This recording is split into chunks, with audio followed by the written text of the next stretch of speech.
मनु भाकर और नीरज चोपड़ा देश के दो सबसे बड़े एथलीट्स देश के लिए मेडल लेकर आते हैं, पर भारत का मीडिया उनकी इस मेहनत से अधिक उनकी शादी करवाने में इंटरेस्टेड है।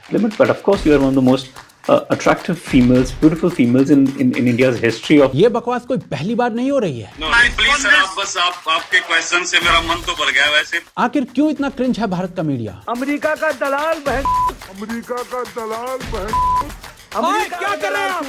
प्लीज इस क्रिंज होने का रीजन आपके और मेरे जैसे लोग ही हैं। अरे भाई चौंकिए मत, ये माहौल हमने ही मिलकर बनाया है। कैसे, जानने के लिए वीडियो को अंत तक देखिए और चैनल को सब्सक्राइब कर लीजिए।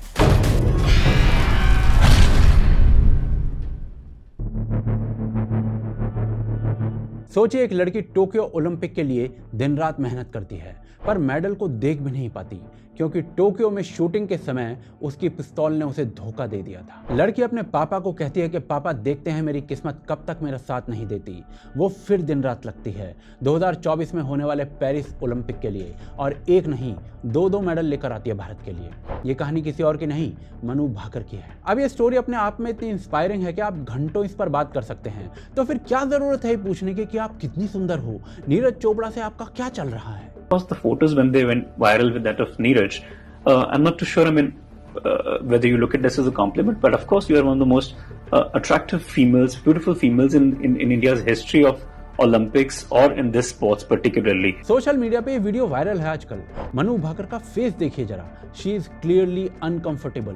पर इस कहानी की शुरुआत एक वीडियो से हुई थी जिसमें मनु भाकर की मम्मी और नीरज चोपड़ा एक दूसरे के साथ खड़े हैं और उन्होंने नीरज चोपड़ा का हाथ पकड़ा हुआ है। मैं ये चाहूंगी। इसके कुछ देर बाद एक और वीडियो वायरल होता है जिसमें मनु भाकर और नीरज चोपड़ा एक साथ खड़े थे।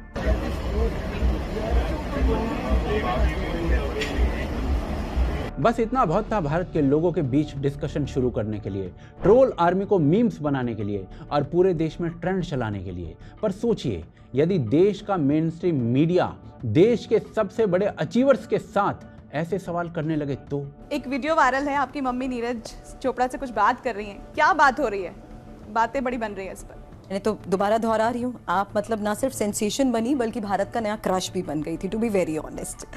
यह स्थिति शर्मनाक है। एक लड़की जिसने देश को गिने चुने मेडल्स में से 2 मेडल जीत कर दिए और वो भी अपनी किस्मत से लड़कर, उससे पूछने के लिए आपके पास नीरज चोपड़ा और उसके बीच क्या चल रहा है यही बचा है। पर यह केवल मनु की कहानी नहीं है। नीरज चोपड़ा ने 2021 में इससे कहीं अधिक झेला था। कोई अंकल नीरज चोपड़ा से उसकी सेक्स लाइफ के बारे में पूछ रहा था।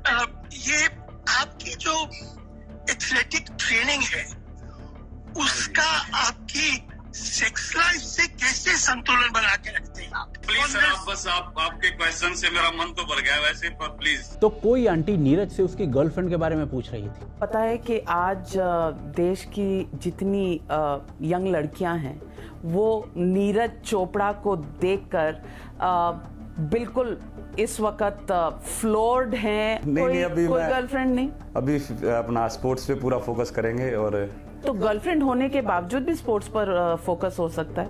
और कोई so called celebrated RJ Neeraj को नाच कर दिखा रही थी।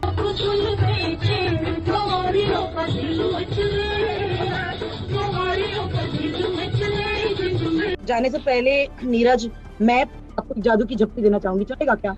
जी थैंक यू। आप अब भी दे दो ना। जी ऐसे नमस्ते, ऐसे दूर से ऐसे तो कैसे दे सकते? भाई साहब बस कर दो, क्रिंज की भी लिमिट होती है।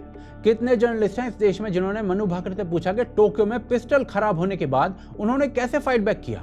पर मीडिया का ये रूप नया नहीं है। राजदीप सरदेसाई ने सानिया मिर्जा से कितने सालों पहले सेक्सिस्ट क्वेश्चन पूछ लिया था उनकी जीत के बाद, जो सोशल मीडिया पर वायरल रहा था। और ऐसा नहीं है कि हाल केवल देश के प्लेयर्स का रहा है, इवन देश के प्रधानमंत्री तक से गर्लफ्रेंड जैसे विषयों पर प्रश्न पूछे जा चुके हैं। पर चलिए, अटल जी देश के प्रधानमंत्री थे और एक पॉलिटिशियन से हर प्रकार का प्रश्न किया जा सकता है उनकी लाइफ के कारण और उनका देश पे इम्पैक्ट के कारण।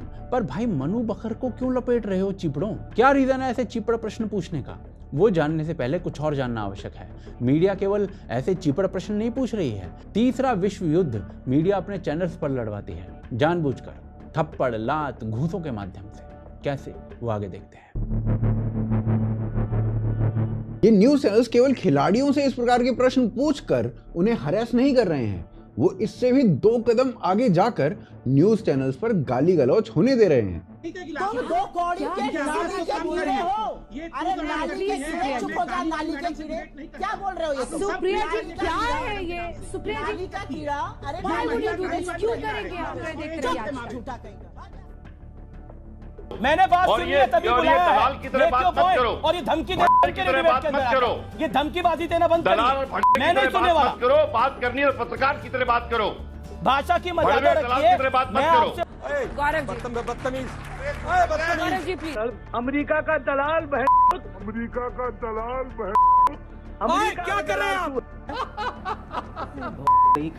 ये बताइए। कल ही शहजाद पूनावाला और सुप्रिया श्रीनेत के बीच में एक बहस हुई जिसमें सुप्रिया श्रीनेत ने शहजाद पूनावाला को पागल बोला और आज डिबेट पूरी तरीके से वायरल है। कहाँ की बात कहाँ पहुँचा रहे? पागल हो। ये तो चलो गाली गलौज है, न्यूज चैनल्स पर मारपीट तक हो रही है, वो भी खुलेआम। थोड़े समय पहले शोएब जमई और सुबही खान के बीच में हाथापाई हो गई। क्यों? क्योंकि शोएब जमई ने सुबही खान के बच्चे को हराम कह दिया क्योंकि सुबही खान की शादी एक हिंदू से हुई है। इससे पहले 13 जनवरी 2017 को बिग बॉस के कंटेस्टेंट स्वामी ओम का न्यूज नेशन नामक चैनल पर कलेश हो गया था और उसने फिर वहां पर लात घुसे मारने शुरू कर दिए। कुछ देर के लिए ब्रेक ले रहे हैं आप।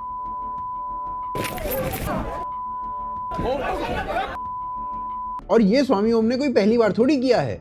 उस इंसिडेंट के बाद भी इसे न्यूज चैनल्स में बुलाते रहे और ये वही सब करता रहा हर एक एपिसोड में। और हाँ हेलो मैं अरे तू क्या मारेगी? तू क्या मारेगी मुझे? अरे तू क्या मारेगी? ये हाथ छोड़ के छोड़। पर इन 2 इंसिडेंट्स के बाद भी न्यूज चैनल्स नहीं माने, इसे फिर बुलाया गया और इसने फिर मारपीट ही करी। ये तो चलो स्वामी ओम हो गया, इसके अलावा एक मौलाना को बुलाया गया और उसने भी यही सब कुछ किया।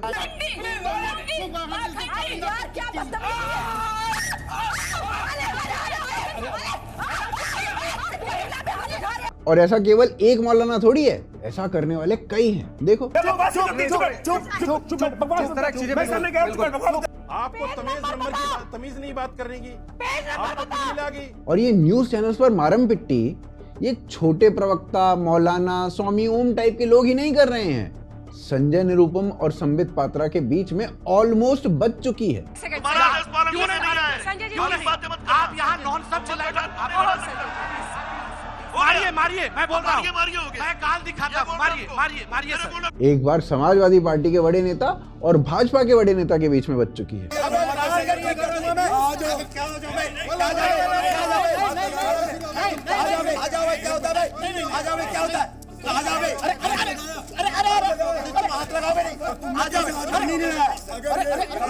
इन सभी डिबेट्स की व्यूअरशिप अगर आप देखोगे ना तो सब के सब मिलियन से पार हैं। वहीं दूसरी ओर सभ्य तरीके से डिबेट कराने वाले दूरदर्शन, उनकी सभी डिबेट्स की व्यूअरशिप 35,000 40,000 है। तो ये बात ना हमें हमारा चरित्र दिखाती है एक व्यूअर के तौर पर।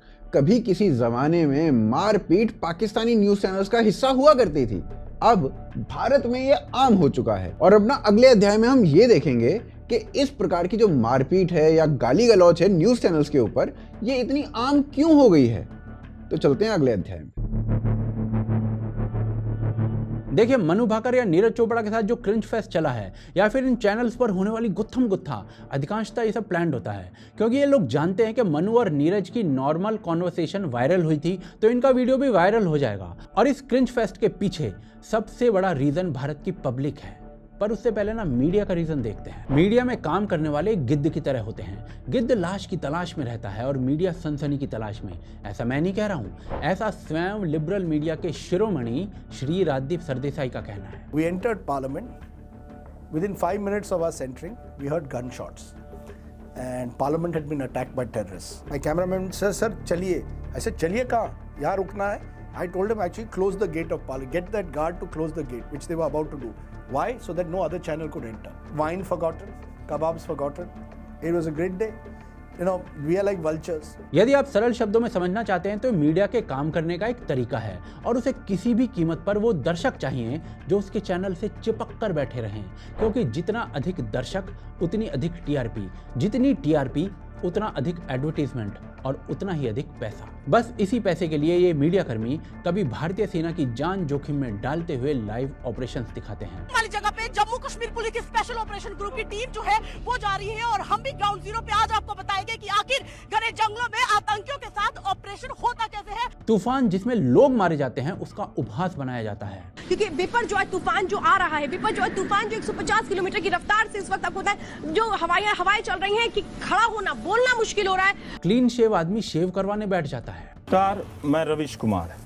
बिहार को समझने के लिए आपको बिहार की नजर से ही देखना होगा। हिंडनबर्ग मुद्दे का सच जानने के लिए हिंडन नदी में कूदा जाता है। एंडरसन नहीं आ रहा है। एंडरसन हिंडनबर्ग, हिंडन नदी के किनारे Hindenburg. Anderson, where are you? Bath tub में जूते पहनकर श्रीदेवी की मर्डर मिस्ट्री सॉल्व की जाती है। ఈ బాత్ టబ్ ఒకసారి మనం ఎంటర్ అవుదాము। ఇక్కడ ఒక 2/4 వరకు ఎంటర్ అయ్యే ముందు ఇక్కడ ఒక 2/4 వరకు మనకు వాటర్ ఫిల్ చేసుకున్న తర్వాత या दीपिका पादुकोण की चलती हुई गाड़ी का पीछा करते हुए ड्रग्स वाले प्रश्न होते हैं। रिपब्लिक भारत इस वक्त दीपिका की गाड़ी के बगल में गाड़ी है। क्या दीपिका दीपिका पादुकोण बताइए। पैसा कमाने के लिए टीआरपी और टीआरपी के लिए मनु भाकर और नीरज चोपड़ा से क्रिंज क्वेश्चनिंग। पर मीडिया ऐसा कभी ना करे यदि पब्लिक ना देखे। पब्लिक को क्यों पसंद है ये सब देखना, वो आगे देखते हैं। भारतीय न्यूज चैनल्स पर गाली गलौच, मारपीट और ये असहज करने वाले क्वेश्चंस क्यों पूछे जा रहे हैं? यदि ये समझना है तो हमें भारत में टीवी पर प्रचलित कुछ शोज को देखना चाहिए और उससे ना हमें ये अंदाजा लग जाएगा कि भारत के लोग किस प्रकार के कंटेंट को पसंद कर रहे हैं। वर्ष 2006 एक टीवी शो शुरू होता है बिग बॉस के नाम से। 2006 से 2024 आ गया, 18 वर्षों से लगातार ये शो चले जा रहा है और इसकी टीआरपी सारे रिकॉर्ड्स तोड़े जा रही है। यह शो इतना पॉपुलर हो गया कि इसका टीवी वर्जन अलग और ओटीटी वर्जन अलग आता है बिग बॉस ओटीटी के नाम से। बिग बॉस ओटीटी 3 महीनों तक लगातार चलता है और टीवी वाला जो बिग बॉस है ना वो 3.5-4 महीनों तक लगातार चलता है। यानी वर्ष के 12 में से 6.5-7 महीने यही शो चलता रहता है और केवल एक भाषा में नहीं, हिंदी, तमिल, तेलुगु, मलयालम, कन्नड़ा, मराठी, बंगाली, ना जाने कितनी भाषाओं में यह शो चल रहा है। तो ये आपको बताता है कि इस शो की पॉपुलैरिटी क्या है। और तो और इसका क्लोन शो बनाने तक का भी प्रयास किया गया लॉकअप के थ्रू। कंगना रनौत थी उसमें। अब ना ये देखते हैं कि इस शो में एक्चुअली होता क्या है। 75,000 में उधर जाके तूने अपनी औकात दिखा दी। तेरी औकात है 75 औकात की बात करना, मुंह तोड़ की तरह मैं यहाँ पर ज्यादा बदतमीजी मत करना। मेरी क्या औकात है बताओ क्या तुझे? चिल्लाओ नहीं, बाप बाप बोलना नहीं, चिल्लाओ नहीं, बाप बाप बोलना नहीं, किसी के बाप नहीं बोलना, समझे? मैं अपना छोड़ उधर नहीं जाएंगे, उधर नहीं जाएंगे, मैं जाऊंगा। मुझे हाथ धो रहा है, हाथ धो रहा है मुझे, हाथ धो रहा है। भारत के लोग हर भाषा में 6-7 महीनों तक केवल यही कंटेंट देखने में व्यस्त हैं। और ये ना, ये जो कलेश हुआ है ये किसी एक सीजन की बात नहीं है। हर सीजन में लगातार इसी प्रकार का कलेश होता है और यही कलेश ये लोग एंजॉय करते हैं। और पागलपन ऐसा है कि चैनल्स ने 24 घंटे लाइव बिग बॉस देखने के ऑप्शंस दिए हैं और लोग ना बिग बॉस के कंटेस्टेंट्स को सोते हुए देखने के लिए खुद रात रात भर जागे होते हैं। यह दिखाता है कि भारत की ऑडियंस किस प्रकार का कंटेंट कंज्यूम कर रही है। और यदि न्यूज चैनल्स को व्यूज चाहिए तो इसी प्रकार का कंटेंट देने में वो क्यों पीछे हटे? आप स्वयं बताइए कि सभ्य डिबेट्स की कितनी ऑडियंस बची है। अर्नब जब चीखता है ऑडियंस भी तो तभी आती है। You stand up for 52 seconds. Why can't you? Why? See the entire Rotary Club or school. Why can't you stand up for 52 seconds? Why can't you stand up for 52 seconds? तो क्या इस प्रकार की फाइट्स और गाली गलौज के लिए मीडिया को पूरी तरीके से दोष देना ठीक है? अब आते हैं क्रिंज और घटिया प्रश्नों के ऊपर।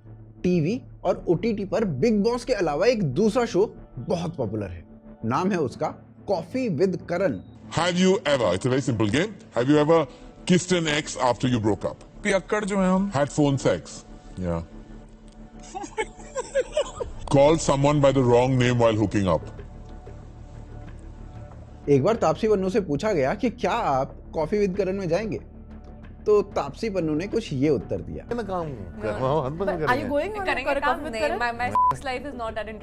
या फिर नेहा धूपिया ने जो कहा वो तो खैर सबको ही पता है। बोला तो था मैंने that only sex and Shahrukh Khan said I'm very happy। Big boss तो फिर भी 2006 में शुरू हुआ था। कॉफी विद करण तो 2004 में ही शुरू हो गया था। और प्रश्न भाई साहब के यही थे जो आपने अभी ऊपर सुने हैं। तो भाई ऐसा है, 20 सालों से यदि कोई शो चल रहा है और उसकी व्यूअरशिप भी भयंकर है, तो ये क्या बताता है?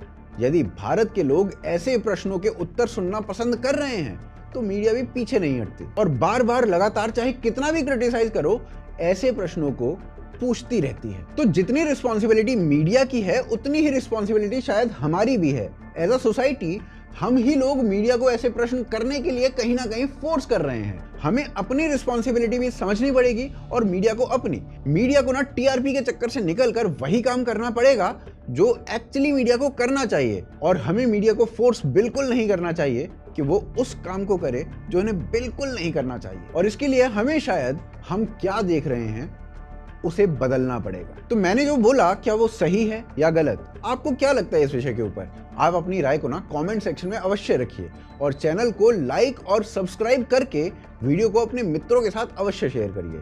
हमें पेट्रियन और यूपीआई के माध्यम से सपोर्ट करिए और जो स्क्रीन पर आपको दूसरी वीडियो दिख रही है ना, इसे भी अवश्य देखिए।